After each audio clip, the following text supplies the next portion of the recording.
En las cercanías de la ribera del Nilo, en el sur de Egipto, el arqueólogo británico Flinders Petrie dirige una excavación en Tebas, la antigua ciudad de los muertos.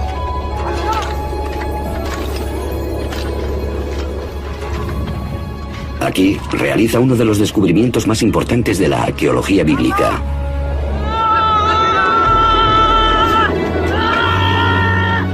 De las profundidades arenosas aparece un monumento real tallado en la piedra.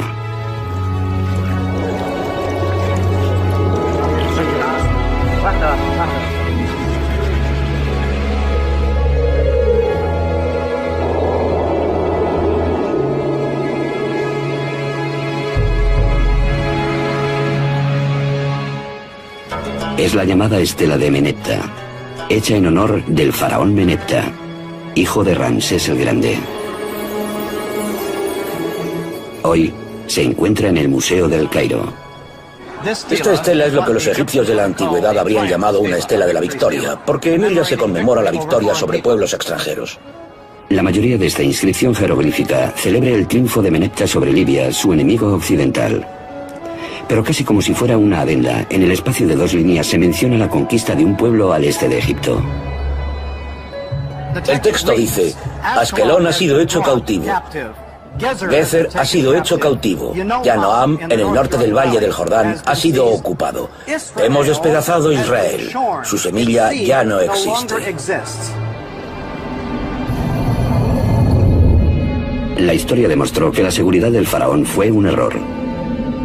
Más que señalar su aniquilación, la estela de Menepta anuncia la entrada en la escena mundial de un pueblo llamado Israel.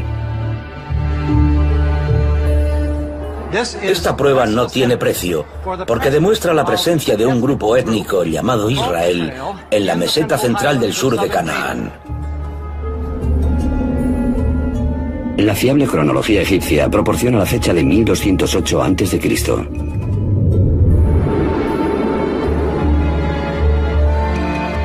La estela de Menepta es una prueba fehaciente de que hace 3000 años un pueblo llamado israelita vivía en Canaán, el territorio que hoy comprende Israel y los territorios de la Autoridad Palestina.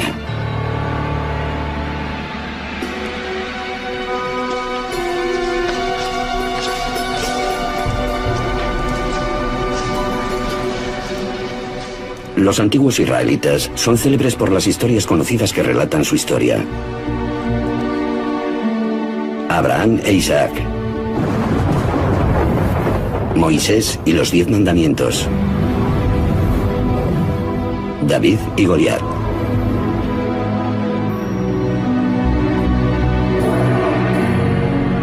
Fueron los primeros israelitas quienes redactaron la Biblia.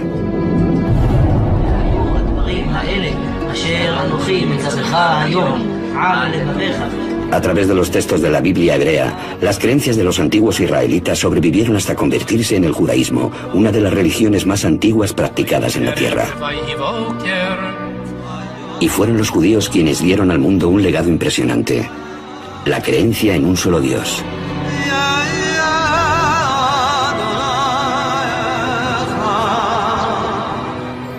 Esta fe se convertiría en la base de otras 2 grandes religiones monoteístas: el cristianismo y el islam.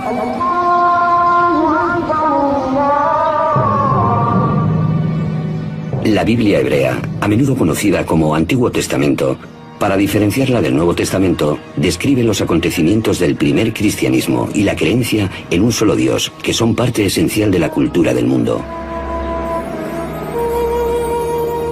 Pero en la antigüedad, todos los pueblos, de los egipcios a los griegos, pasando por los babilonios, adoraban a muchos dioses, normalmente a través de ídolos.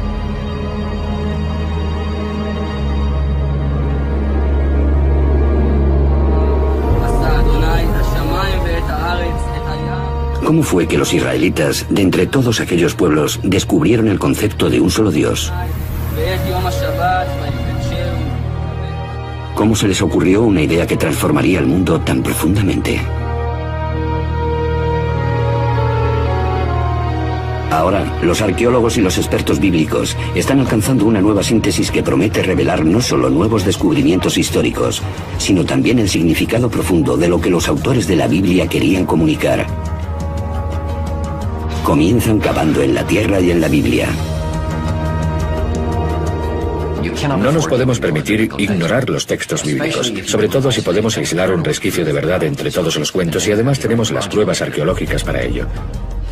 ¿Qué ocurre cuando ambos, texto y artefacto, apuntan en la misma dirección? Entonces estamos pisando terreno históricamente firme.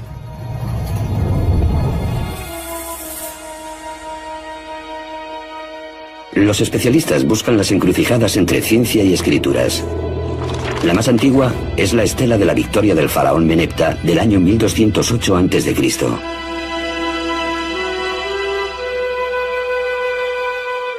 Tanto la estela como la Biblia ubican a un pueblo llamado los israelitas en las elevaciones de Canaán, una superficie que engloba a los actuales Israel y territorios de la autoridad palestina.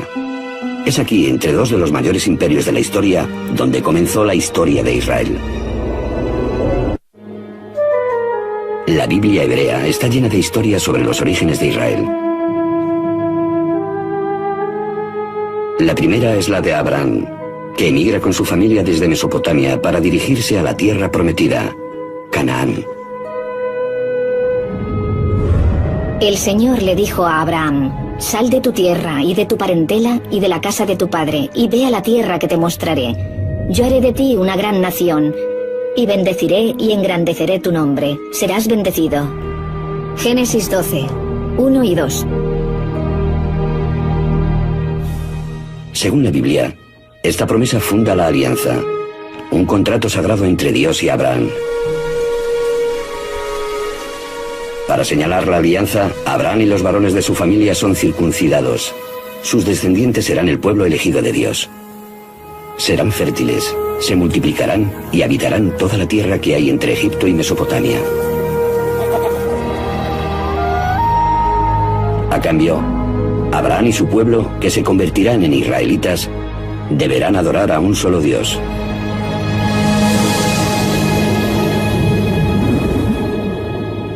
Esta idea es nueva, nadie la había tenido antes. En nuestro sentido, Dios no existe antes de Abraham.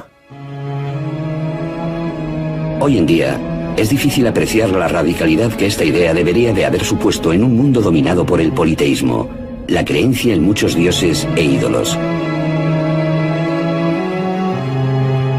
El relato de Abraham es parte del primer libro de la Biblia, el Génesis, como lo son el Arca de Noé y Adán y Eva. Aunque este libro comunique un mensaje potente, hasta la fecha no existen pruebas ni textos extrabíblicos que corroboren sus historias. Cuanto más te remontas en los textos bíblicos, más difícil resulta encontrar pruebas históricas. Los patriarcas datan del Génesis. La mayor parte del Génesis es una colección de mitos, historias inventadas, cosas así. Encontrar rastros históricos de esto es muy difícil. Esta ausencia de pruebas históricas ha llevado a los especialistas a enfocar de forma diferente la lectura de los relatos bíblicos. Los expertos miran más allá de nuestra noción moderna de realidad y ficción y se preguntan en primer lugar por qué se escribió la Biblia. Yahvé dijo a Moisés: consigna por escrito estas palabras, pues ellas contienen la alianza contigo y con Israel. Éxodo 34, 27. La creencia tradicional es que Moisés escribió los 5 primeros libros de la Biblia: el Génesis, la historia de la creación; el Éxodo, la liberación de la esclavitud y la llegada a la tierra prometida; el Levítico, el libro de los números; y el Deuteronomio, leyes morales y de observancia religiosa. Todavía se leen en nuestro tiempo, pues juntos forman la Torá, a menudo denominada como los 5 libros de Moisés. La idea de que Moisés había redactado personalmente los primeros 5 libros de la Biblia no encontró objeciones hasta el siglo XVII. Hubo algunas preguntas, por ejemplo, sobre la muerte y entierro de Moisés, descritos al final del Deuteronomio, el último libro de la Torá.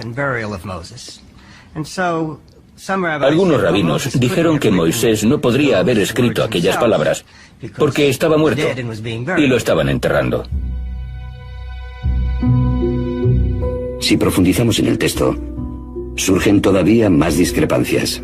Por ejemplo, ¿cuántas especies de animales introdujo Noé en el arca? Un texto dice que una pareja de cada animal. Otro sostiene que 7 parejas de los animales puros y solo 2 de los impuros. En un capítulo, la Biblia dice que el diluvio duró 40 días y 40 noches, pero en el siguiente se habla de 150 días. Para comprobar que las aguas han bajado, Noé suelta una paloma, pero en la frase anterior envía un cuervo. Hay 2 versiones distintas de la historia del diluvio mezcladas en la misma página.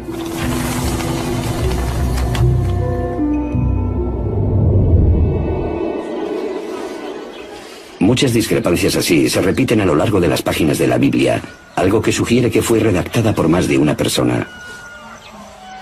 De hecho, en los 5 primeros libros de la Biblia, los especialistas han encontrado al menos 4 grupos diferentes de escribas a lo largo de cientos de años. Esta teoría se conoce como hipótesis documental. Una forma de contemplar la cuestión es como si la Biblia fuese una especie de antología compuesta en el transcurso de muchos siglos por personas diferentes que añadían cosas, eliminaban otras y así. Pero ¿cuándo comenzó el proceso de redacción de la Biblia?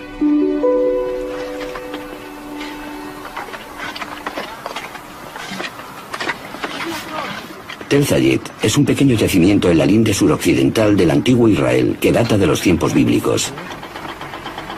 Desde 1999, Ron Tapi ha estado trabajando aquí. Era el último día de lo que había sido un típico día de excavación. Mientras estaba haciendo unas fotografías panorámicas desde la grúa, un voluntario informó a su supervisor de que pensaba que había visto unas marcas interesantes, unos arañazos que probablemente fuesen letras talladas en la piedra.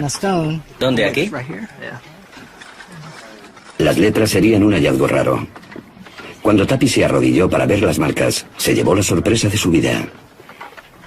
Me agaché e inmediatamente vi unas letras muy claras y diferenciadas.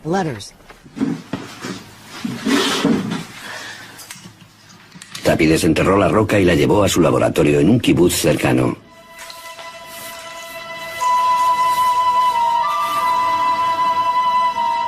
Fue entonces cuando se dio cuenta de que se trataba de algo más que una simple inscripción. Aleph, Bet, Gimel, Dalet. Me percaté de que esta inscripción era un alfabeto. Esto es, no una historia, sino las letras del alfabeto semítico escritas en el orden correcto. Nun, Pei y Ain son difíciles de leer, pero también están. Esta escritura es una forma antigua del alfabeto hebreo. Lo que encontraron no eran 2 o 3 palabras talladas de forma casual, sino el alfabeto completo. Todo indica que es el antepasado de la caligrafía hebrea.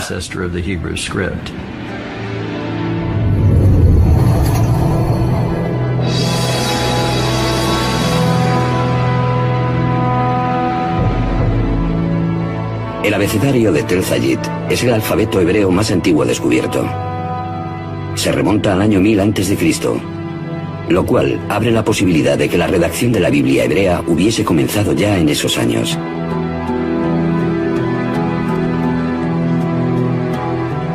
Para descubrir el texto más antiguo de la Biblia, los especialistas examinan la ortografía, gramática y vocabulario hebreos. La Biblia hebrea es un conjunto de textos escritos a lo largo de más de 1000 años. Como le hubiese pasado a cualquier otra lengua, el hebreo cambió de forma natural en el transcurso de esos años. Los expertos estudian la Biblia en hebreo original en busca del idioma más arcaico y por tanto los pasajes más antiguos. Lo encuentran en el Éxodo, el segundo libro de la Biblia.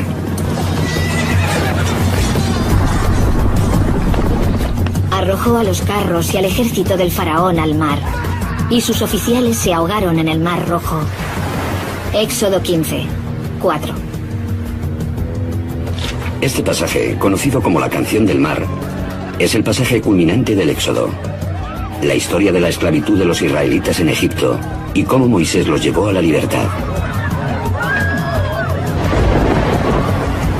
En toda la Biblia, ningún acontecimiento recibe más menciones que el Éxodo. Con el desarrollo de la escritura hebrea antigua, la canción del mar podría haber sido redactada alrededor del año 1000 a.C., la época del alfabeto descubierto por Tapi. Pero seguramente el fragmento se recitaba como poema mucho antes de los comienzos del hebreo escrito. Es muy posible que fuese un tipo de cuento contado en verso que la gente recitaba alrededor del fuego. Igual que normalmente nuestros poemas son más fáciles de recordar que la prosa. Pensamos que la poesía se transmitía oralmente de unas personas a otras, mucho antes de que comenzasen a ponerlas por escrito. Debido a que los versos del Éxodo son tan antiguos, ¿es posible que la historia posea referentes históricos?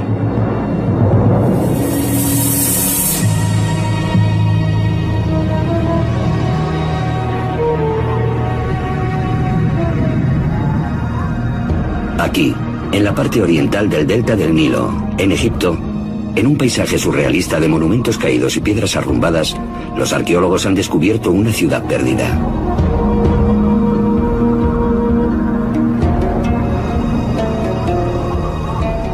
Inscrito en los monumentos de todo el conjunto, se halla el nombre de Ramsés II, uno de los gobernantes egipcios más poderosos. Ramsés es conocido como el faraón del Éxodo. Los textos egipcios antiguos denominan a esta ciudad Pi-Ramsés o Casa de Ramsés, un nombre reiterado en la historia bíblica del Éxodo. El único elemento específico mencionado en el Éxodo que podemos conectar con materiales no bíblicos son las ciudades que los hebreos tuvieron que construir y que se llaman Pitón y Ramsés. Los especialistas están de acuerdo en que la ciudad bíblica de Ramsés es la antigua ciudad egipcia Pi-Ramsés. Sus ruinas actuales están en Tanis. La mayoría de los egiptólogos han identificado Pi-Ramsés, la ciudad erigida por Ramsés, con Tanis, debido a la abundancia de monumentos dedicados a Ramsés. Esta concordancia entre la arqueología y la Biblia proporciona el marco temporal del Éxodo, que no podría haber sucedido antes de que Ramsés se convirtiese en rey alrededor del año 1275 a.C., y tampoco podría haber tenido lugar después de 1208 a.C., cuando la estela del faraón Menepta, el hijo de Ramsés, ubica a los israelitas en Canaán. La Biblia dice que los israelitas abandonaron Egipto en masa, 600.000 hombres con sus familias, y después merodearon por el desierto durante 40 años. Pero incluso si damos por hecho que la Biblia exagera, tras 100 años de búsqueda, los arqueólogos todavía no han encontrado pruebas de una migración que pueda vincularse al relato del Éxodo. Ningún yacimiento nos da información alguna sobre la ruta del pueblo a la deriva a través de la naturaleza. Simplemente no hay pruebas del Éxodo en ningún sitio. Tras el Éxodo, la Biblia dice que finalmente Dios llevó a los israelitas a la tierra prometida, Canaán. La arqueología y las fuentes extrabíblicas revelan que Canaán estaba formado por un conjunto de ciudades-estado bien fortificadas, cada una con su propio rey, que servían a Egipto y a su faraón. Los cananitas fueron una cultura próspera de Oriente Próximo durante miles de años que adoraba a muchos dioses a través de ídolos.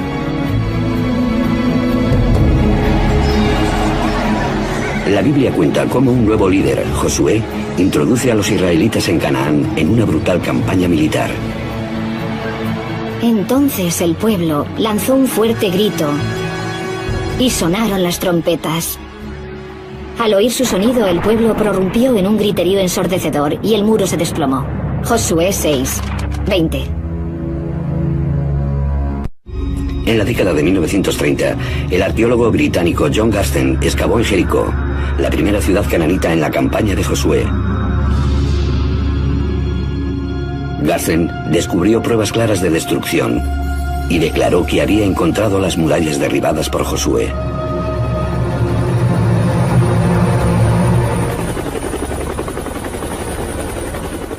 También existen indicios de destrucción en Hazor, descrita por la Biblia como la mayor ciudad cananita.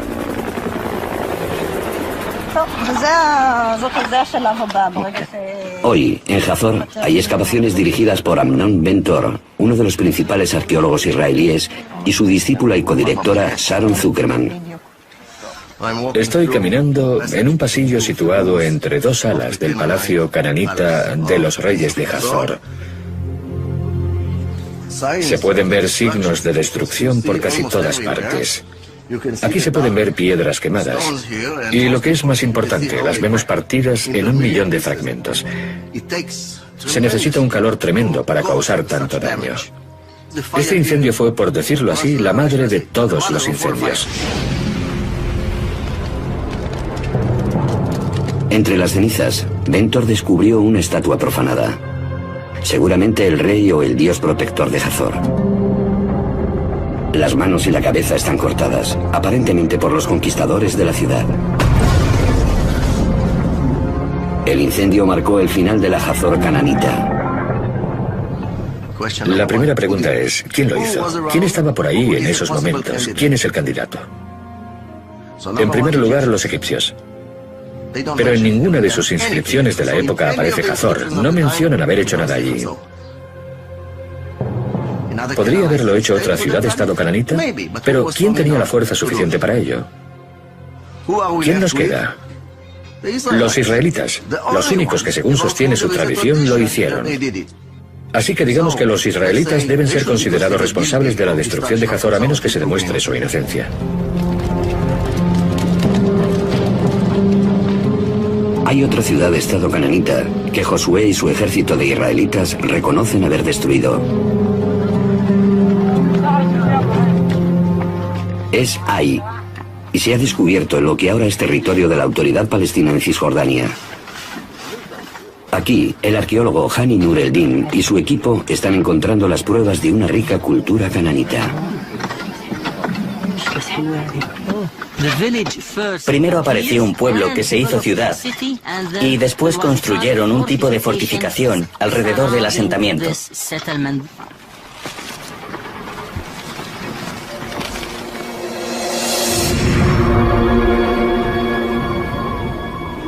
Estos montones de piedras fueron una vez un palacio y templos magníficos que después se destruyeron.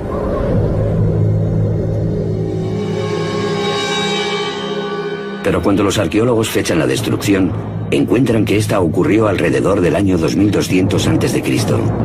La de Jericó data de 1500 a.C. y la de Hazor alrededor de 1250 a.C. Está claro que estas ciudades-estado no fueron destruidas en la misma época. Hay una diferencia de casi 1000 años. De hecho, de los 31 lugares que según la Biblia Josué conquistó, solo unos cuantos muestran signos de guerra. En la mayoría de estos lugares no hay pruebas de conflicto armado. También descubrieron que la mayor parte de las grandes localidades cananitas que se supone fueron destruidas por los israelitas, o bien no lo fueron o lo hicieron otros. Una sola gran invasión militar liderada por Josué no puede explicar cómo los israelitas llegaron a Canaán.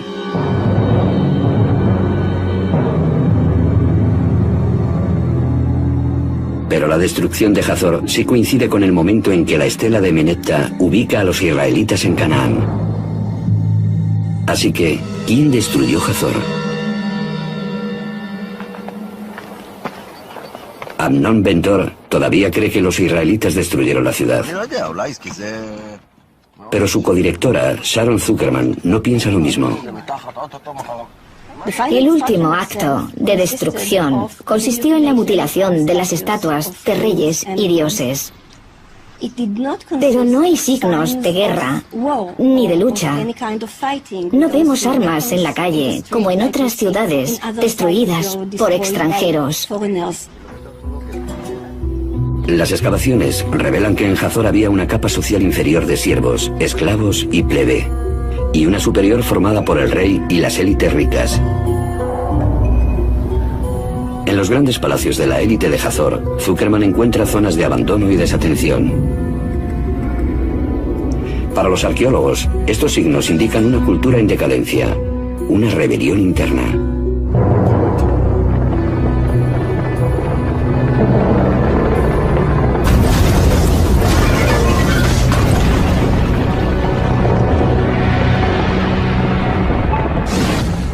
No descartaría la posibilidad de una revuelta interna de los cananitas de Hazor, un alzamiento contra las élites que gobernaban la ciudad.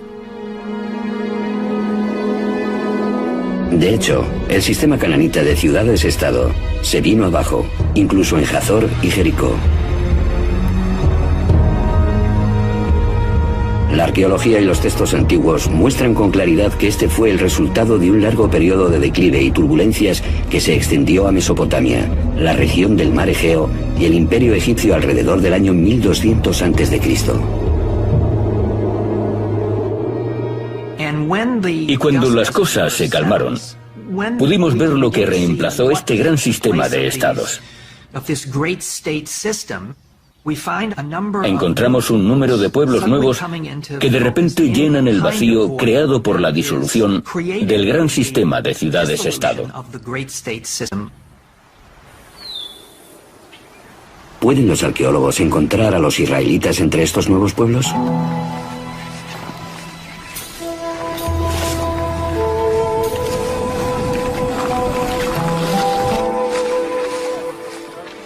En la década de 1970, los arqueólogos comenzaron a hacer estudios extensos en la zona elevada central de Canaán, que hoy se encuentra en el territorio de la Autoridad Palestina en Cisjordania. En aquellos tiempos yo enseñaba y solía llevar a los estudiantes a las colinas 2 veces a la semana. Cada día recorríamos entre 2 y 3 kilómetros cuadrados. Poco a poco cubrimos toda la zona. Israel Finkelstein y equipos de arqueólogos peinaron grandes zonas y recogieron todos los fragmentos de alfarería antigua que había sobre la superficie.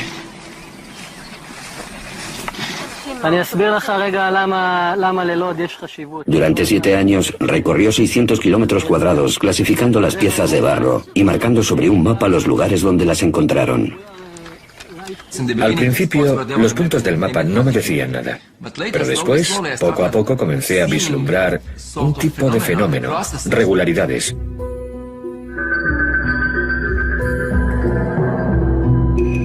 Al fechar la alfarería, Finkelstein descubrió que anteriormente al año 1200 a.C. había aproximadamente 25 asentamientos humanos. Calculó que la población total sería de entre 3.000 y 5.000 habitantes. Pero justo 200 años después, se produce un aumento espectacular de la población y los asentamientos. Cuando se produce esta revolución demográfica y la población crece sin parar, encontramos unos 250 asentamientos. La población se multiplicó por 10 hasta 45.000 personas más o menos. Este fenómeno no puede explicarse como fruto del crecimiento vegetativo normal. Un ritmo así es imposible en la antigüedad.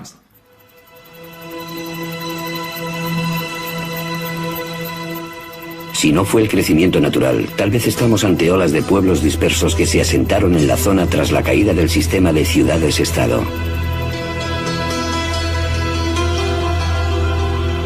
Entonces, descubrimos indicios de una nueva cultura.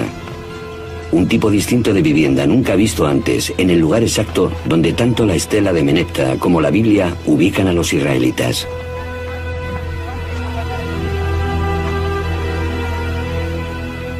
Los lugares donde aparece esta clase de casa coinciden con las zonas donde los israelitas vivían.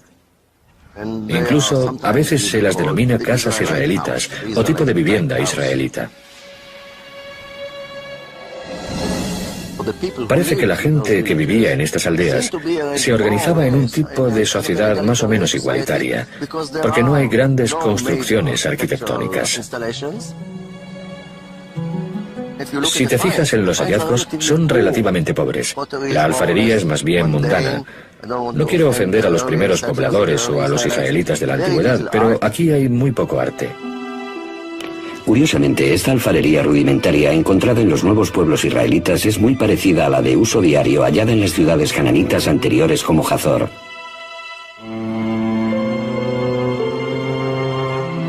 De hecho, la casa israelita es la única diferencia.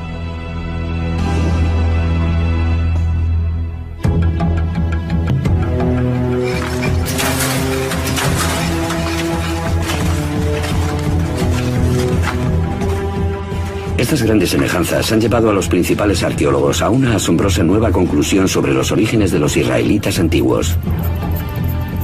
La idea es que la mayoría de los primeros israelitas fueron originalmente cananitas desplazados. Los israelitas estuvieron siempre en Israel. Eran nativos, pero pertenecían a diferentes grupos. Eran los desposeídos. Lo que estamos viendo es un movimiento de gentes, pero no una invasión de hordas armadas extranjeras. Más bien se trató de una revolución social y económica. Los textos antiguos describen cómo los gobernantes egipcios y sus vasallos, los reyes cananitas, sobrecargan a las clases bajas de Canaán con impuestos e incluso esclavitud. Una nueva y radical teoría basada en la arqueología apunta a lo que ocurrió después. A medida que este sistema social opresivo decae, las familias y las tribus de siervos, esclavos y miembros de la plebe cananita aprovechan la oportunidad. Buscando una vida mejor, abandonan las viejas ciudades-estado y se dirigen a las colinas.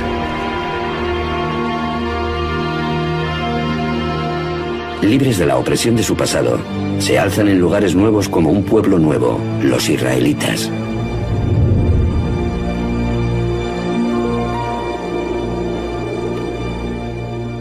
En los textos figura una historia de los israelitas como un pueblo llegado de fuera que cercó las ciudades cananitas, las destruyó y después se convirtió en una nación en la tierra de Canaán. Sin embargo, la arqueología nos cuenta una historia contraria. Según la arqueología, el nacimiento de Israel es una consecuencia y no la causa del hundimiento de la sociedad cananita. La arqueología revela que los israelitas fueron originariamente cananitas.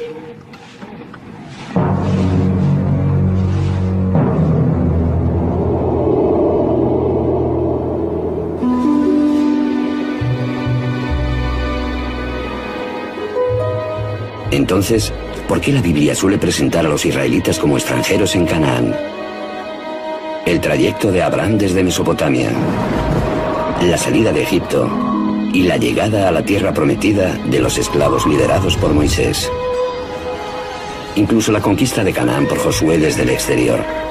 La respuesta se puede hallar en su deseo de forjarse una identidad nueva y diferenciada.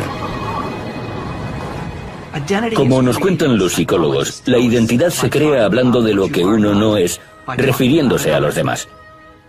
A fin de averiguar quién soy, primero tengo que saber quién no soy. Lo que siempre falta en los pueblos israelitas son los grandes palacios y la artesanía extravagante asociadas a los monarcas y a las élites económicas de Canaán. A los israelitas no les gustaba el sistema cananita y se definían por oposición a él. Al no usar alfarería decorada, al no usar alfarería importada, desarrollaron una ideología de la simplicidad que marcó la diferencia entre ellos y los sistemas egipcio y cananita. Si los israelitas querían distanciarse de su pasado cananita, ¿qué mejor que crear una historia sobre su destrucción?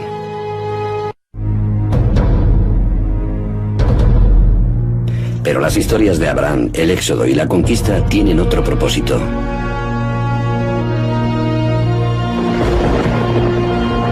Son una conmemoración del poder de lo que la Biblia dice que es la mayor diferencia entre los israelitas y el resto de los pueblos: su Dios. En el judaísmo posterior, el nombre de Dios se considera tan sagrado que ni siquiera se puede pronunciar. No sabemos exactamente lo que significa y tampoco cómo se pronunciaba. Pero parece ser el nombre personal del Dios de Israel. De modo que de alguna manera su título es Dios y su nombre era estas 4 palabras. En inglés y español son YHWH. Pensamos que probablemente se pronunciaba Yahweh o algo así. Pero Yahweh solo aparece en la Biblia hebrea. Su nombre no se encuentra en los textos o historias cananitas. Así que, ¿dónde encontraron los israelitas a su Dios?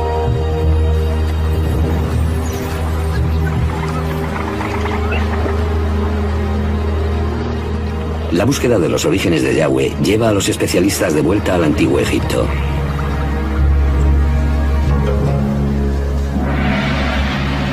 Aquí, en la ciudad real de Karnak, durante más de 1000 años los faraones festejaban su poder con estatuas, obeliscos y murales tallados sobre las paredes de los templos.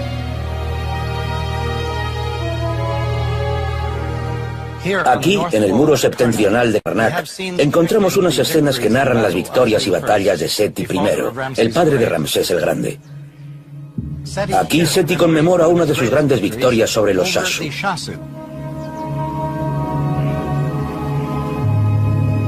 Los Shasu eran un pueblo que vivía en los desiertos del sur de Canaán, ahora en Jordania y en el norte de Arabia Saudí, en torno a la misma época en que aparecen los israelitas.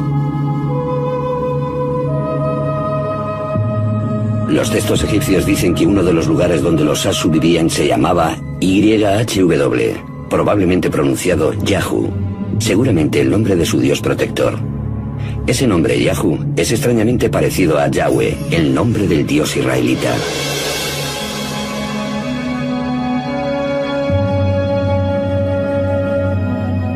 En la Biblia, el lugar donde vivían los Shasu se denomina Madián. Fue aquí, antes del Éxodo, donde la Biblia nos cuenta que Moisés encontró a Yahweh en la forma de una zarza ardiente. No te acerques. Quítate las sandalias de tus pies, porque el lugar en que estás es tierra sagrada. También dijo Dios a Moisés, esto dirás a los israelitas. Yahvé, el Dios de vuestros padres, el Dios de Abraham, el Dios de Isaac y el Dios de Jacob, me ha enviado a vosotros. Este es mi nombre para siempre y por él seré invocado de generación en generación. Éxodo 3, 5 y 15. Así que, de acuerdo con las fuentes egipcias, algo parecido al nombre Yahweh aparece en los alrededores de Madián. Y aquí tenemos a Moisés en Madián.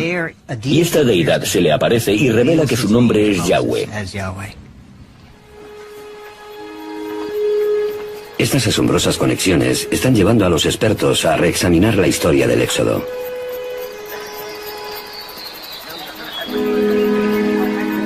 Aunque no hay pruebas de una migración masiva, algunos creen que un pequeño grupo sí que escapó de Egipto. Sin embargo, no eran israelitas, sino más bien esclavos cananitas. En su viaje de vuelta a Canaán, pasaron por Madián, donde las historias de Yahu, el dios de los Shasu, les inspiraron. Probablemente hubo un grupo que huyó de Egipto y tuvo algún tipo de experiencia divina.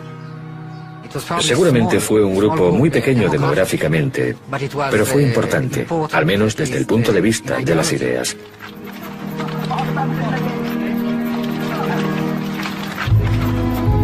Siguieron hacia la comarca elevada en el centro de Canaán, donde se toparon con las tribus que habían huido de las ciudades-estado cananitas.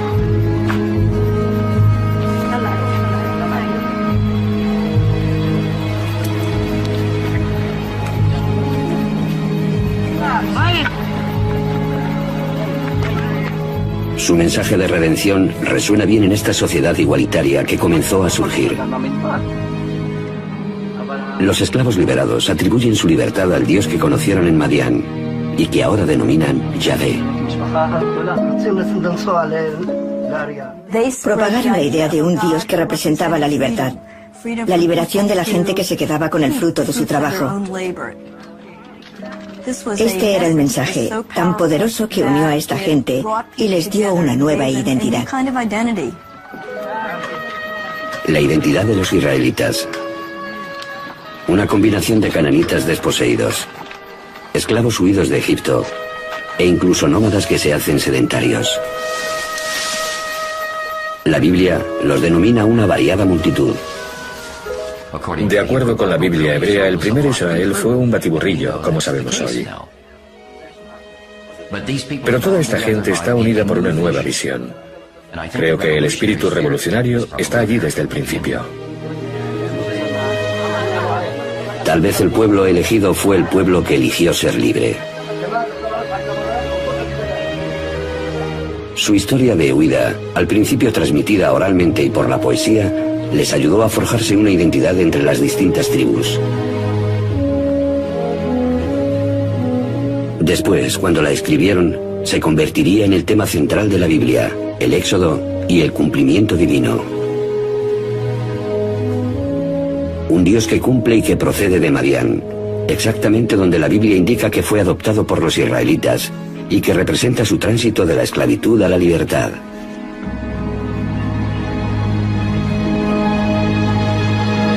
Entonces, ¿se halla aquí el inicio del monoteísmo? La idea común sobre lo que diferenciaba a los antiguos israelitas de sus vecinos es que estos adoraban a muchos dioses y diosas diferentes, mientras que los israelitas adoraban a un solo Dios verdadero. Pero no fue así. Esta figurita de un becerro, que seguramente representa a él, el dios principal dentro de las deidades cananitas, es uno de los miles de ídolos descubiertos en yacimientos arqueológicos israelitas. A menudo los israelitas adoraban a otros dioses. Tal vez se suponía que no debían hacerlo, pero lo hicieron. Así que al menos en la práctica muchos, si no todos los israelitas, eran politeístas. Según esta prueba arqueológica, el modelo bíblico del pueblo israelita monoteísta debe ser cuestionado. Sin embargo, las palabras, los pensamientos y las ideas tienen el poder de crear cosas. Al intentar definirse como un pueblo único que adoraba a un solo Dios, los redactores de la Biblia hebrea plantaron la semilla que después germinó y se convirtió en la base del monoteísmo practicado por las tres principales religiones de nuestra cultura actual. Fueran escritas por Moisés o por escribas, las historias del Antiguo Testamento están grabadas en los corazones de millones de personas que han encontrado en las palabras de la Biblia su fe y su consuelo.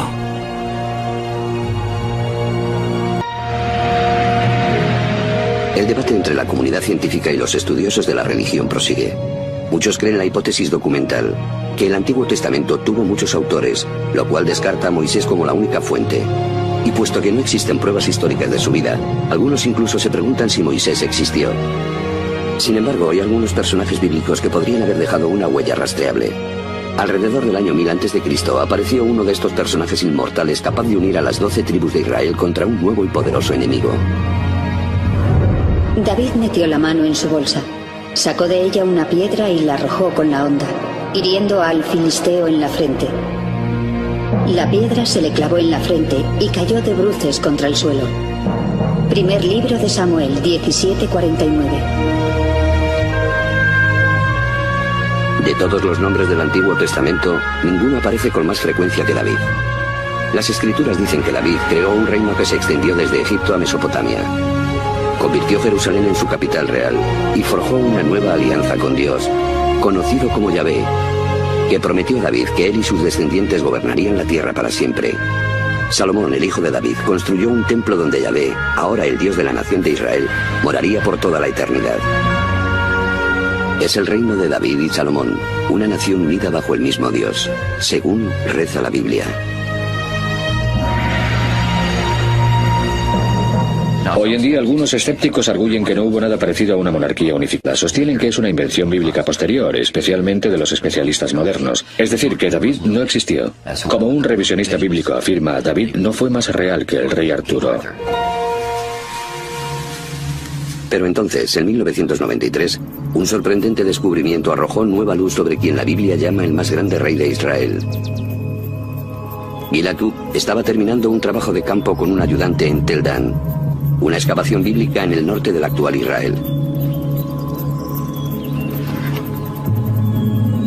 A cargo de la excavación estaba el célebre arqueólogo israelí Abraham Biran. El día terminaba y Cook estaba tomando sus últimas medidas cuando oyó un grito desde abajo. Era Biran con su potente voz gritando: «Gila, vámonos». Y yo le hice un gesto con la mano y seguí trabajando. Tras una segunda llamada de Virán, Cook le dijo a su ayudante que la bajase y comenzó a descender la colina. Llego allí, tiro el bolso y la pizarra y preparo mis cosas. Pero algo le llamó la atención. Una piedra con lo que parecía arañazos, aunque en realidad se trataba de una inscripción antigua. Esta vez fue ella quien llamó a Virán a gritos. La miró, después me miró a mí y dijo, Dios mío. Cook había encontrado un fragmento de una estela de la Victoria escrita en arameo, una lengua antigua muy similar al hebreo. Hecha por orden del rey de Damasco o de uno de sus generales, la piedra conmemora la conquista de Israel. Maté a poderosos monarcas al mando de miles de carros y jinetes. Maté al rey de la casa de David.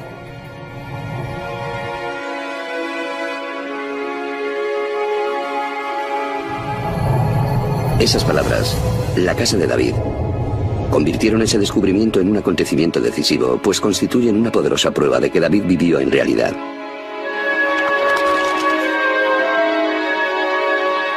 Al contrario que el Génesis, las historias de los reyes de Israel se alejan de la narrativa bíblica legendaria y se adentran en la historia.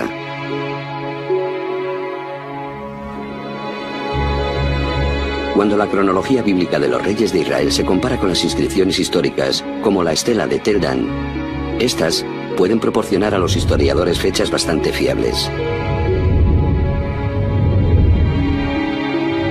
El rey David es la primera figura bíblica cuya existencia ha sido confirmada por la arqueología.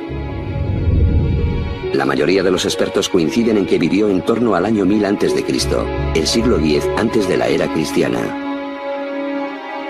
¿Será que algunas partes de la Biblia se escribieron durante su reinado? El primer alfabeto hebreo descubierto por Ron Tapi, tallado en una piedra en Tel Zayid, nos ofrece una pista atrayente. La piedra se talló con este alfabeto y después se usó para levantar un muro. La estructura fue destruida por un incendio a finales del siglo X a.C. El hallazgo es incluso más importante porque Tel Zayid es un remanso situado en las lindes del reino de David. Si había un escriba que pudiese escribir este alfabeto en un lugar tan lejano, en los parajes de la linde occidental más remota del reino, si había un escriba que fuese capaz de hacer algo así, eso significa que en la capital del reino hubo otros y mucho más refinados. ¿Pudieron estos escribas vivir en la corte del rey David y de su hijo Salomón? ¿Pudieron ser los primeros redactores de la Biblia?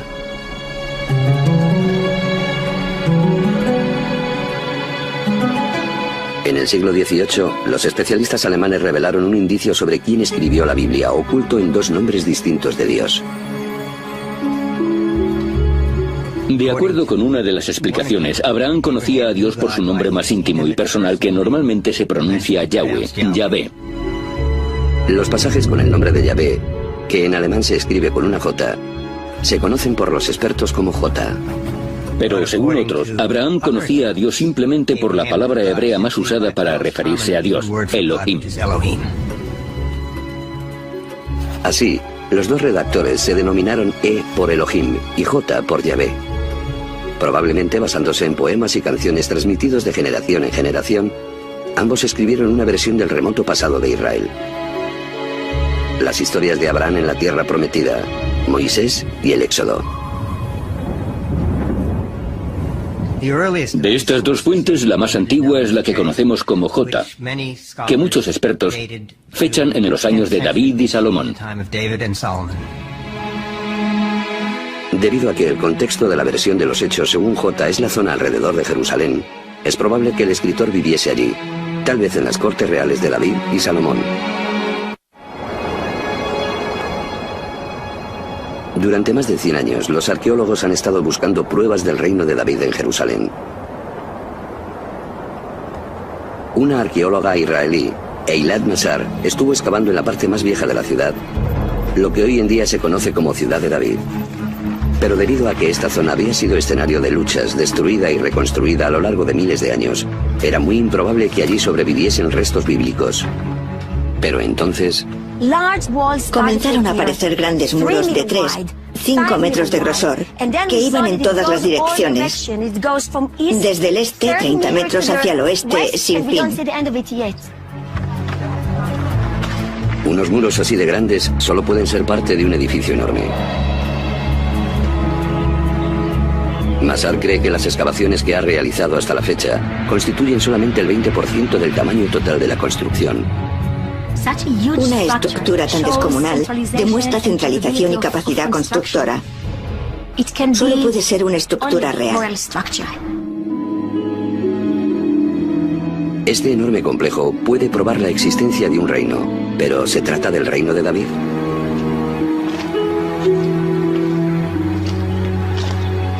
Para que estos muros fuesen los del Palacio de David, deberían remontarse a sus años de vida, alrededor del año 1000 a.C.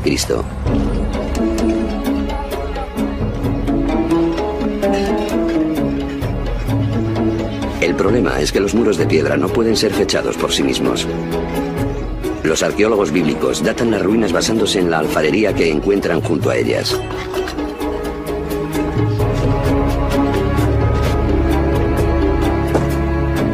La datación según la alfarería descansa en dos ideas. La primera es que los estilos evolucionaron de forma uniforme a lo largo del tiempo. La segunda, que cuanto más profundas estén las muestras, más antiguas son. Si el estilo A proviene del estrato más profundo, entonces es anterior al estilo B, que se encuentra en un estrato superior.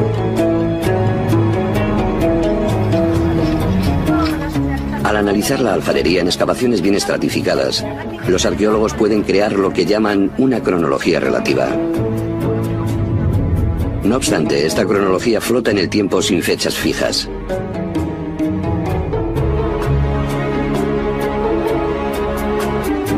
Para fijarla, William Foxwell Albright, considerado el padre de la arqueología, usa acontecimientos tanto de la Biblia como de los textos egipcios y mesopotámicos para asignar fechas a los distintos estilos de alfarería.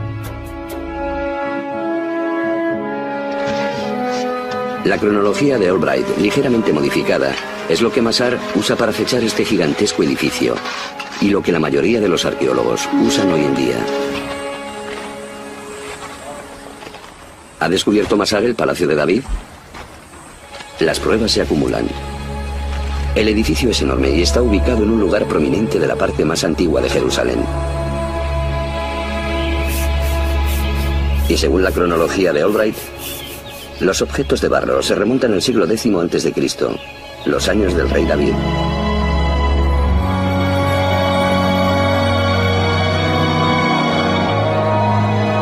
Masar cree que ha encontrado el Palacio de David.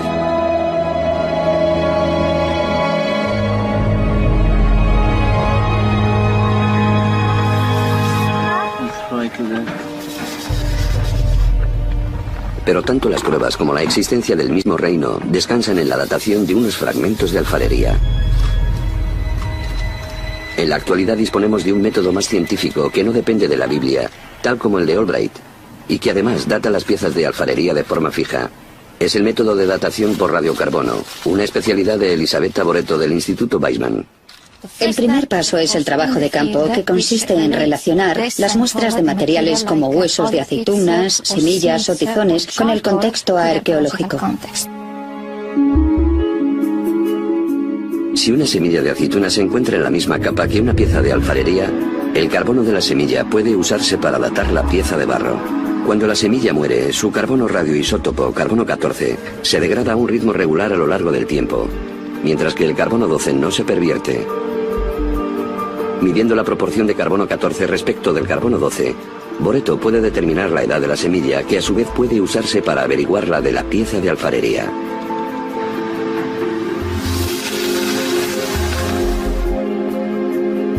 Sus muestras de carbono permiten fechar la pieza Albright, que la mayoría de los arqueólogos asocian a los tiempos de David y Salomón, unos 75 años más tarde.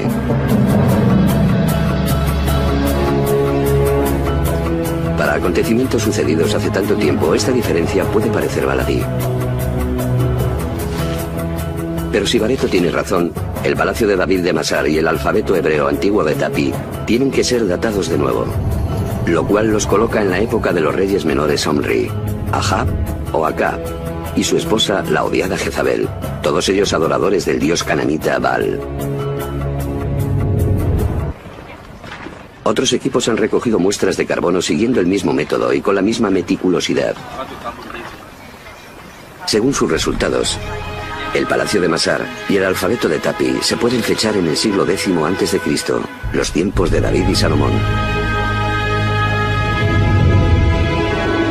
¿Cómo podemos explicar esta diferencia?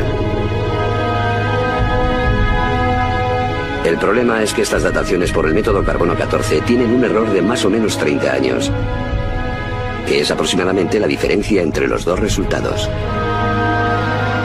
Las piezas de alfarería y el método del carbono no pueden por ellos mismos dilucidar si el reino de David y Salomón fue tan grande y próspero como lo describe la Biblia.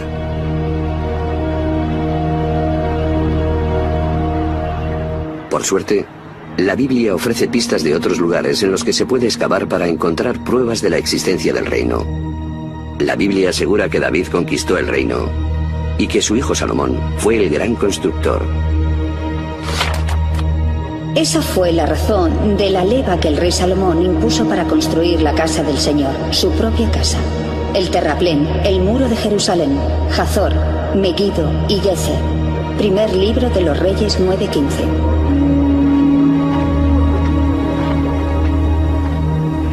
Aquí en Hazor, Amnon Ben-Tor, director de las excavaciones, cree que esto puede probar la campaña de construcciones llevada a cabo por Salomón. Los arqueólogos lo llaman una puerta de 6 cámaras, es decir, una gigantesca entrada fortificada con torres y garitas. El predecesor de Ben-Tor, Yigal Yadin, fue el primero en desenterrar este conjunto. Resultó ser una puerta con 6 cámaras. E inmediatamente Yadin recordó una puerta muy parecida excavada en Gezer. Después, un equipo de la Universidad de Chicago descubrió esta puerta aquí en Megiddo. Asombrado por el parecido entre estas 3 puertas, Yadin recordó el pasaje de la Biblia. Aquí tenemos una conexión maravillosa entre el fragmento bíblico y su manifestación arqueológica. 3 puertas monumentales, todas diseñadas según el mismo plan, podrían ser prueba no solo de prosperidad, sino de la existencia de una autoridad central. A través de los años, los israelitas habían estado divididos en tribus y después en reinos de norte a sur. La ubicación de estas puertas, sorprendentemente semejantes en ambas zonas, indican que hubo una sola autoridad de gobierno en todo el país.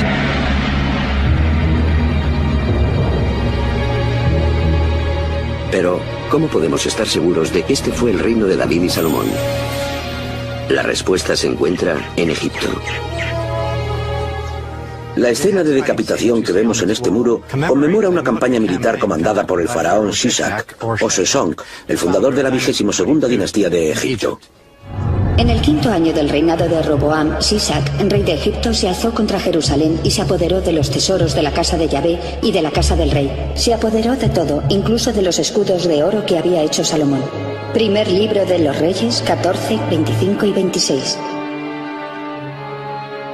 La importancia de esta correspondencia, la de estas fechas, momentos específicos de la historia del antiguo Egipto que coinciden con la historia bíblica, es sorprendente y tenemos que tomarla en cuenta. Esta sorprendente coincidencia entre la historia bíblica y la del antiguo Egipto proporciona una fecha fiable de la muerte de Salomón. Según la rigurosa cronología egipcia, la campaña de Sisak se remonta al año 925 a.C. Y la Biblia dice que Salomón murió 5 años antes, es decir, en 930 a.C. Esto es una prueba más de que David y Salomón vivieron en el siglo X a.C.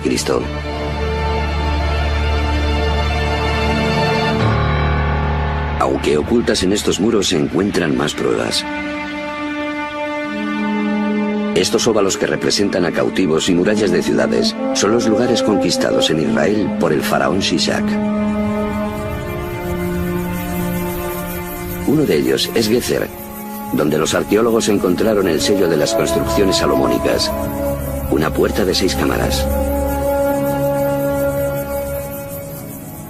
Bill Dever dirigió estas excavaciones a finales de la década de 1960. Aquí tenemos evidencias tangibles de una destrucción. Abajo se encuentran las piedras originales casi en el mismo lugar donde fueron colocadas, pero si miramos aquí nos damos cuenta de que están agrietadas. Incluso podemos ver dónde fueron quemadas por el calor y el gran incendio provocado aquí. Y arriba vemos que el fuego fue tan intenso que la piedra caliza se fundió y fluyó como si fuese lava. Esto es un conjunto de pruebas empíricas de una destrucción que podemos relacionar con la célebre campaña del faraón Sisak. Si la puerta fue destruida por Sisak en el año 925 a.C., entonces debieron de construirla en vida de Salomón, fallecido 5 años antes.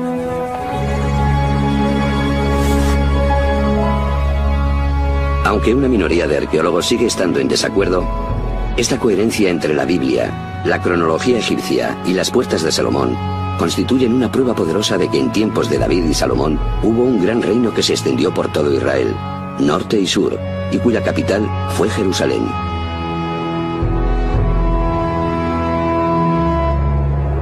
Pero esta ciudad fue más que un centro político, también fue un centro religioso.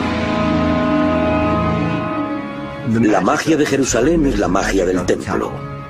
Un templo para el único Dios. La consecuencia de esto es que Jerusalén y su templo se alzan como símbolos no solo de la existencia de un solo Dios, sino del carácter único del pueblo judío. La religiosidad de los antiguos israelitas se asemeja poco al judaísmo actual. En aquellos tiempos todo giraba en torno al templo, construido por Salomón, hijo de David, y considerado la joya terrenal de Yahvé. Para entender cómo adoraban a su Dios los israelitas de la antigüedad, los expertos deben averiguar cómo era el templo y cómo funcionaba. Pero aunque los arqueólogos saben dónde deben estar los restos, es imposible excavar allí, porque es la sede del tercer lugar más santo del Islam, la cúpula de la roca y la mezquita de Al-Aqsa. Ni una sola piedra del templo de Salomón ha sido desenterrada, aunque la Biblia ofrece una descripción muy detallada del edificio.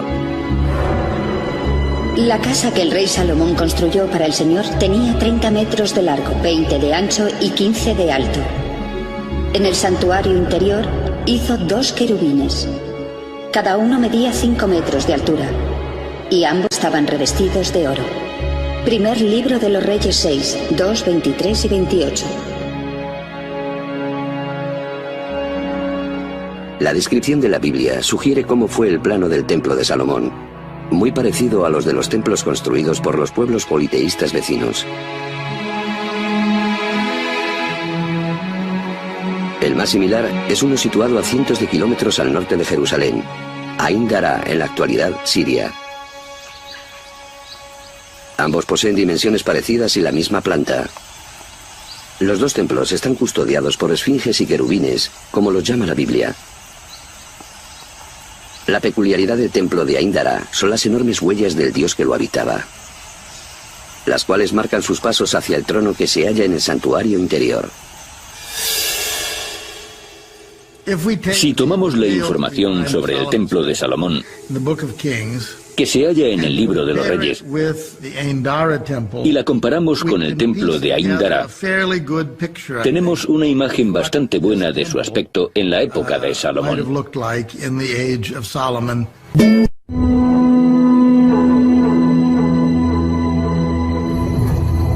Ahora es posible reconstruir con algo de seguridad el templo de Salomón y cómo los israelitas adoraban a su Dios. En la entrada había un enorme altar. Detrás había un atrio que llevaba al interior del templo.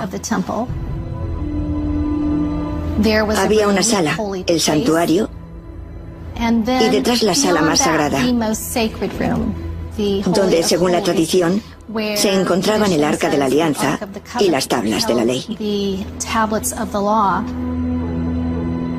Esta zona era considerada el lugar más sagrado de la tierra porque era la sala en la que se podría encontrar la presencia de Dios. Aunque los sacerdotes adoraban a Yahvé en el templo, muchos israelitas no eran tan fieles. En Tel Rehob, los arqueólogos están desenterrando una casa israelita que ilustra las prácticas religiosas de sus antiguos habitantes. Hemos encontrado esta figura de barro tan bonita y excepcional que muestra una diosa, la diosa de la fertilidad, que era adorada aquí en Israel. En este caso, está sosteniendo a un bebé. ¿Quién es esta diosa de la fertilidad? ¿Y qué hace un ídolo pagano en un hogar israelita? Pruebas fehacientes de su identidad surgieron en 1968. Bill Dever llevaba a cabo una excavación para salvar unas tumbas en el sur de Israel, cuando un habitante de la zona le entregó una inscripción robada. Cuando regresé a casa y la desempolvé, pensé que me iba a dar un ataque al corazón. Resultó ser la inscripción de una tumba en caracteres nítidos del siglo VIII. Contiene el nombre del fallecido y dice, bendito sea por Yahvé, en buen hebreo bíblico. Pero dice por Yahvé y su Aserá. Y Aserá es la antigua diosa madre cananita. Miles de figuritas y varias inscripciones que vinculan a Yahvé con Aserá se han encontrado por todo Israel.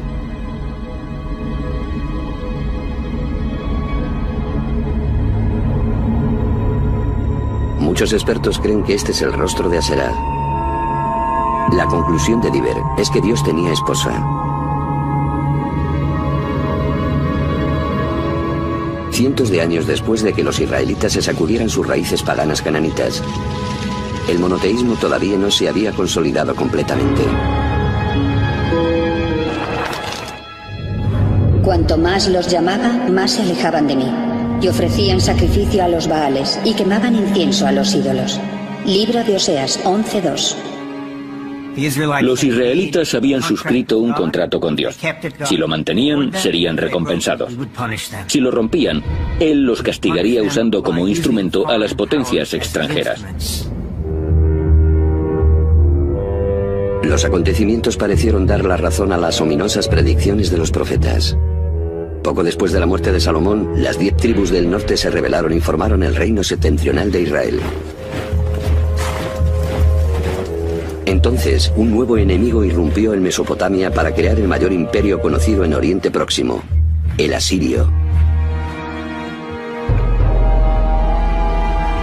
Numerosos textos y relieves asirios dan testimonio de su dominación sobre Israel y Judá.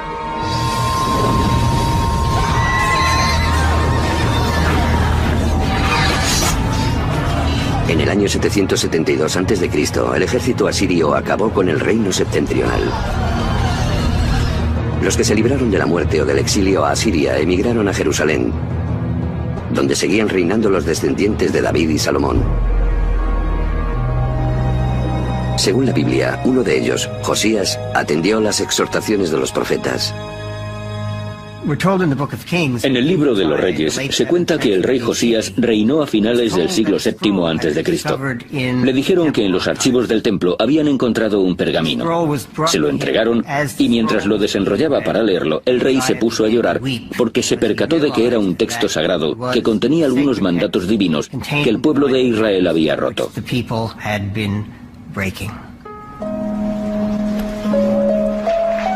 Los especialistas creen que el pergamino perdido es una parte del 5.º libro de la Torá, el Deuteronomio, un extenso y detallado código de leyes y prácticas. Este texto inspiró a otro grupo de escribas en el siglo VII a.C., los denominados escritores D. Según la hipótesis documental, tras los redactores de los grupos J y E, D es el tercer conjunto de escribas que tomaron parte en la redacción de la Biblia hebrea. Los redactores de reescribieron el Éxodo para reafirmar la alianza entre Dios y el pueblo de Israel. Debéis amar al Señor porque Él os ama. Os ha amado más que a cualquier otra nación. Así que el amor divino a Israel requiere una correspondiente lealtad a Dios. La lealtad exclusiva a Dios. Y el Deuteronomio es la parte de la Biblia donde más se insiste en que solo se puede adorar al Dios de Israel. Para imponer la alianza, Josías ordenó que todos los ídolos y altares de otras deidades fuesen destruidos. El libro del Deuteronomio contiene la prohibición más clara de la adoración a otros dioses. Los 10 mandamientos. Yo soy Yahvé, tu Dios. No tendrás dioses extraños delante de mí. No crearás ídolos ni te inclinarás ante ellos o los adorarás. Deuteronomio 5, 6 al 9. Al asociar la creencia en un solo Dios con la conducta moral, los 10 mandamientos establecen un código de moralidad y justicia para todos. El ideal de la civilización occidental. A pesar de las reformas de Josías, los antiguos israelitas siguieron adorando a otros dioses. La aceptación de un dios y el triunfo del monoteísmo comenzó con una serie de sucesos de los que la Biblia, la arqueología y los textos antiguos dan fe de forma nítida.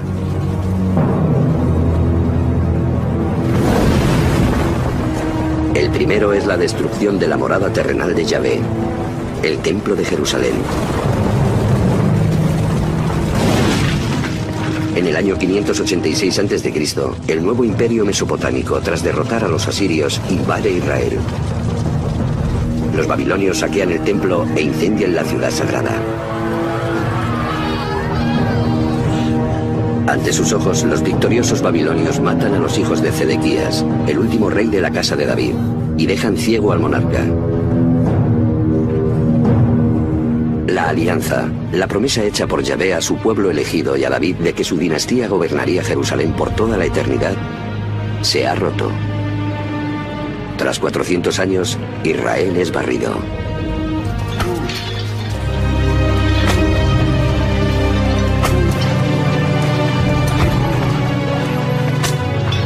Los babilonios capturan a los sacerdotes, profetas y escribas, y los arrastran encadenados a Babilonia.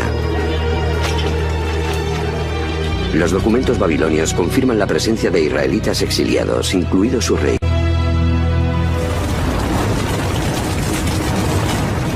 Sin templo, rey o país, ¿cómo pueden sobrevivir los israelitas? Su viaje comienza con las antiguas escrituras, que según las especulaciones de los expertos fueron rescatadas de las llamas de la destrucción. Entre los exiliados de Jerusalén a Babilonia, había sacerdotes del templo.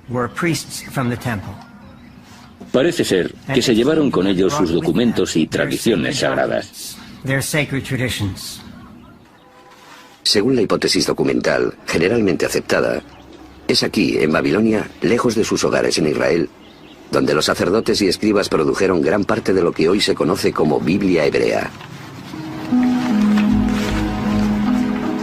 Los especialistas se refieren a estos redactores como P, o fuente sacerdotal.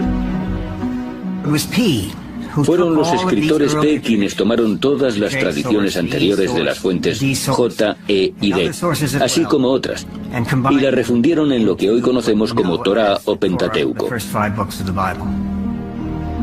Pero más que producir una recopilación, el grupo P edita y escribe una versión del pasado lejano de Israel, incluida la historia de Abraham y de su alianza con Dios a través del ritual de la circuncisión, que separa a los israelitas de los demás como pueblo y mantiene su alianza con Dios.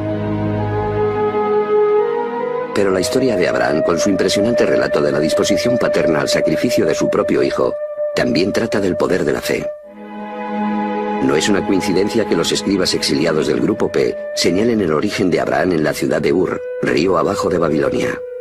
Tal vez la misma fe que llevó a Abraham a la tierra prometida permita que los exiliados regresen.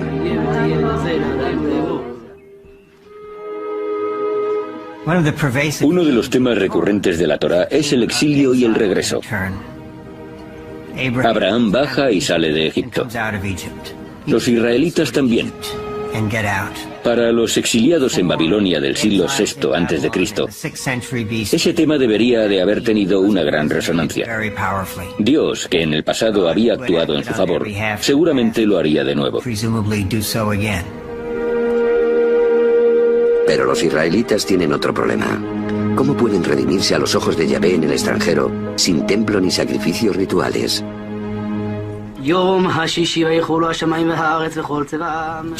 Para garantizarse la protección divina, La tradición de los redactores P hace hincapié en conductas como la observancia del sábado.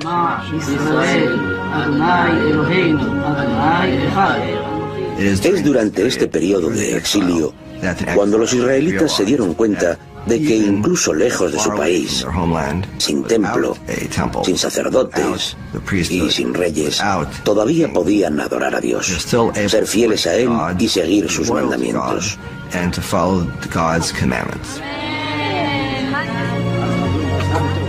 Es el inicio del judaísmo. Al reunir las historias de su pasado, escritas originalmente por los escribas J, E y D, el éxodo de la esclavitud a la libertad, Moisés y los 10 mandamientos, el viaje de Abraham a la tierra prometida, los escribas P crearon lo que hoy conocemos como los primeros 5 libros de la Biblia.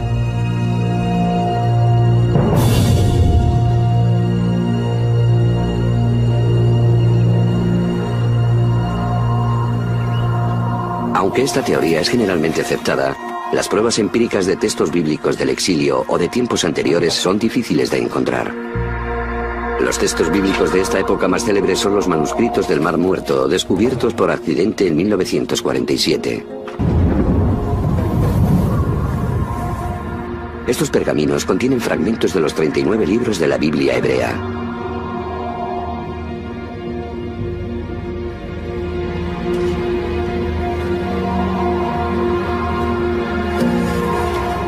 Sobrevivieron porque se guardaron en un entorno perfecto para su conservación, el seco y cálido desierto. Los arqueólogos sospechan que hubo al menos cientos de manuscritos en Israel. Pero debido a que fueron redactados sobre papiro o piel de animal, se descompusieron hace mucho tiempo.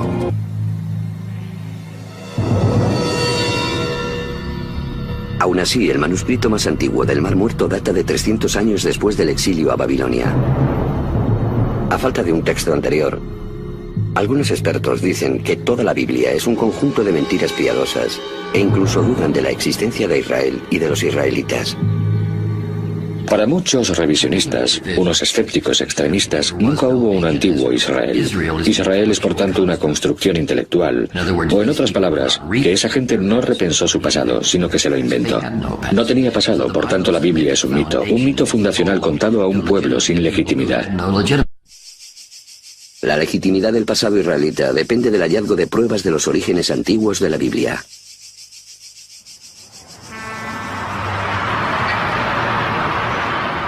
Lo que sería el descubrimiento de una vida comienza fuera de los muros de Jerusalén, en un viejo cementerio. Vinimos aquí y desenterramos 7 grutas funerarias que se remontan al siglo VII a.C., alrededor de la época del rey Josías. Pero las tumbas estaban saqueadas, así que no nos hicimos muchas ilusiones. Gabriel Barkay enseñó a un voluntario de 13 años de edad a limpiar una tumba para hacer fotografías. En vez de limpiar la tumba, como estaba solo y aburrido, y tenía un martillo, se puso a golpear el suelo. Pero el terreno resultó ser un techo caído bajo el cual se encontraban algunos artefactos que los saqueadores no habían localizado.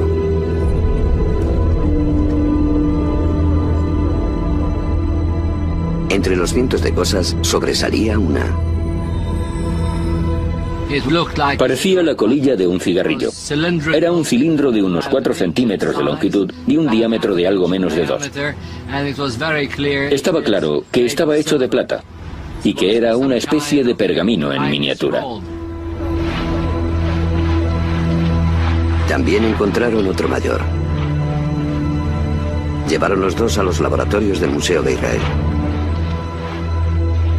Pero desenrollar los pergaminos para saber si contenían una inscripción legible podría destruirlos por completo. Andy Van fue uno de los epígrafos del proyecto. La arqueología es una ciencia destructiva. A fin de aprender algo tienes que destruir lo que hay. Gabriel Barkay y su equipo tenían que tomar una decisión. ¿Desenrollamos o preservamos los amuletos? Decidieron que el riesgo merecía la pena, y el tiempo ha demostrado que tenían toda la razón. Gabriel Barkay y su equipo tenían que tomar una decisión. Decidieron que el riesgo merecía la pena, y el tiempo ha demostrado que tenían toda la razón. Desenrollamos o preservamos los amuletos. Decidieron que el riesgo merecía la pena, y el tiempo ha demostrado que tenían toda la razón. Por medio de la conservación meticulosa, los técnicos crearon un método especial para desenrollar los pergaminos y desentrañar sus contenidos. Fui para allá y me quedé impresionado al ver todo aquello lleno de caracteres escritos con tanta suavidad y delicadeza.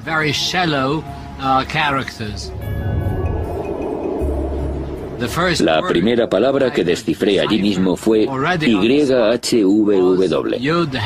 4 letras que contienen el nombre impronunciable de Dios.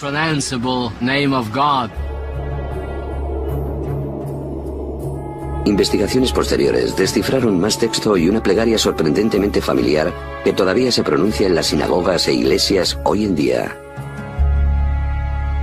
Que el Señor te bendiga y te proteja. Que el Señor haga brillar su rostro sobre ti y te muestre su gracia. Que el Señor te descubra su rostro y te conceda la paz. Libro de los Números 6, 24 al 26.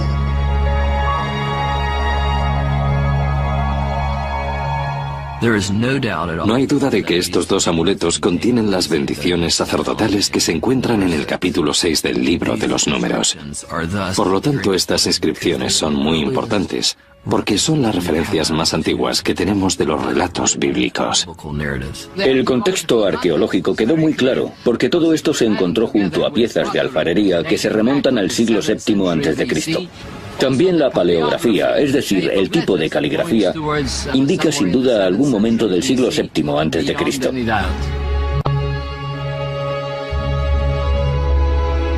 Las bendiciones sacerdotales de los manuscritos de plata anteceden a los manuscritos del Mar Muerto en 400 años. Es un hallazgo impresionante, puesto que al menos algunos versos de la Biblia se redactaron en la antigüedad durante los reinados de los descendientes de David.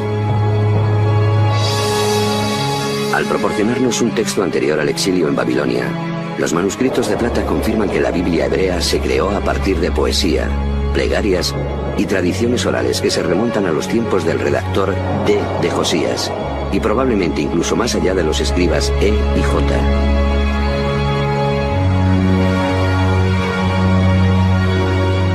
Como los especialistas modernos sospechaban, la Torá, los primeros 5 libros de la Biblia, se configuró durante el exilio en Babilonia.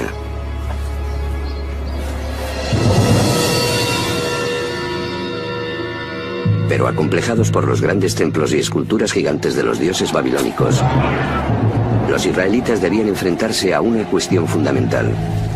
¿Por qué su Dios, Yahvé, los abandonó? De aquí surge la idea de que el politeísmo fue nuestra perdición y que después de todo solo hay un Dios. Los israelitas abandonaron la locura del politeísmo. Así triunfó el monoteísmo, tal y como prueban las evidencias arqueológicas. Antes de la destrucción del primer templo, y sea donde sea que excavemos en Judea, encontramos santuarios, y con frecuencia también cientos e incluso miles de figuritas. También en Jerusalén. Pero no los hay tras la destrucción del templo. Hablamos de miles de ellas antes de la destrucción y absolutamente ninguna después. En esos momentos el monoteísmo estaba bien consolidado, firmemente consolidado. Así que algo importante ocurrió, pero es difícil rastrearlo. Fue la experiencia dolorosa del exilio. Fue a través de la experiencia de exilio y de la redacción de la Biblia que el concepto de Dios, tal y como lo conocemos hoy, nació.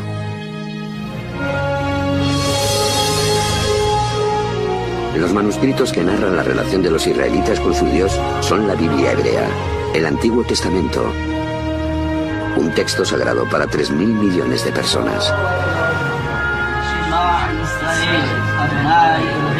A través de sus textos, un culto antiguo se convierte en una religión moderna, y la deidad israelita Yahvé se transforma en el Dios de las 3 grandes religiones monoteístas.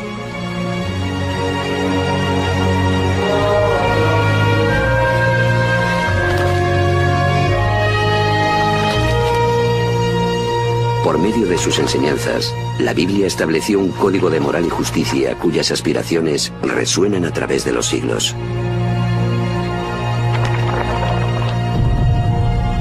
Más que una cuestión de realidad y ficción, En la intersección de ciencia y escrituras se halla una historia que comenzó hace más de 3000 años y que pervive hoy en día.